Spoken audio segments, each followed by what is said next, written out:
দর্শক, আপনাদেরকে খুবই ইন্টারেস্টিং একটা জিনিস দেখাতে চলেছি। দেখেন, এই গাছটা মাত্র 3 ফিট 3.5 ফিট উচ্চতা হবে এবং লাগানো হয়েছে মাত্র 2 মাস, 1.5 মাস থেকে 2 মাস হবে। এবং দেখেন যে গাছে কিন্তু ফুল চলে আসছে এবং আপনার 12 মাসে যে কুল আছে, কুলের গুটিও দেখা যাচ্ছে। আমি দেখতে পাচ্ছি যে একটা গাছে প্রায় 10 থেকে 15টা কুলের অলরেডি গুটি সেট হয়ে গেছে।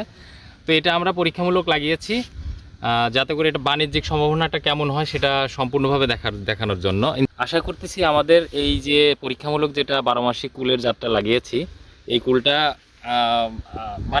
বাণিজ্যিক সম্ভাবনা খুবই ভালো হবে। কারণ দেখেন, মাত্র কতদিন বয়স, মাত্র 2 মাস বা 2.5 মাস হয়েছে সর্বোচ্চ এটার বয়স, তার মধ্যে কিন্তু ফুল চলে আসছে। এই যে এই লাইনে আমরা পরীক্ষামূলক কিছু গাছ লাগিয়েছি, সবগুলা গাছে আলহামদুলিল্লাহ এরকম ফুল দেখা যাচ্ছে এবং মানে কুল অলরেডি সেট হয়ে গেছে। তো এটার ফাইনালি আপডেটটা কি আপনাদের অবশ্যই জানাবো, আমাদের সাথে থাকবেন। ভালো থাকবেন। আসসালামু আলাইকুম।